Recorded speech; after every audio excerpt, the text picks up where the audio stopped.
കുട്ടികളിലെ ജലദോഷം സാധാരണമാണ്. നാം ഇതുമായി ഒരു ഡോക്ടറെ കാണിച്ചാൽ ആ ഡോക്ടർ തീർച്ചയായും ഒരു ആൻറ്റിബയോട്ടിക്കാണ് നമുക്ക് തരുന്നത്.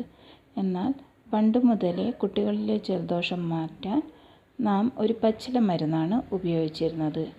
അതിനെക്കുറിച്ചാണ് ഞാനിപ്പോൾ പറയുന്നത്. ഇത് കൂർക്കല, കന്നിക്കൂർക്കല എന്നും അറിയപ്പെടുന്നു. ഇത് ഏത് സാഹചര്യത്തിലും വളരുന്ന ഒരു ചെടിയാണ്. ഇതിന് അത്യാവശ്യം സൂര്യപ്രകാശവും വെള്ളവും മാത്രം മതി. ഇത് നമ്മുടെ സാധാരണ കൃഷ്ണ തുളസി. ഇതിൻ്റെ രണ്ടിൻ്റെയും ഇലകൾ എടുക്കുക.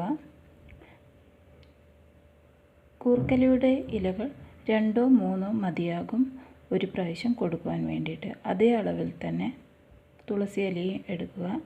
ഇത് രണ്ടും ഒന്നിക്കിൽ അപ്പച്ചെമ്പിൽ വെച്ച് വാട്ടുകയോ അല്ല എങ്കിൽ ദോശക്കല്ലിൽ വെച്ച് വാട്ടുകയോ ചെയ്യുക. അതിനുശേഷം അത് നന്നായി പിഴിഞ്ഞ് അതിൻ്റെ നീരെടുക്കുക.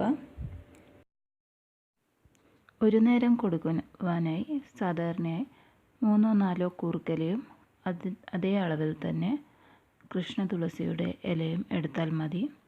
കാരണം ഈ കൂർക്കല അധികം കൊടുത്താൽ കുട്ടികൾക്ക് വയറ്റിളക്കം ഉണ്ടാവുന്നതാണ്. അത് ശ്രദ്ധിക്കണം. ഇനി നമുക്ക് അതിൻ്റെ നീര് കുട്ടികൾക്ക് കൊടുക്കാം. ഇത് ചെറിയ കുട്ടികൾക്കും കൊടുക്കാവുന്നതാണ്. അവരുടെ മൂർത്തിയിൽ അതിൻ്റെ നീര് ചാലിച്ചാൽ മതി. ഇനി മുതിർന്നവർക്കാണെങ്കിൽ വാട്ടിയ ഇലകൾ ചവച്ചരച്ച് കഴിച്ചാലും മതി.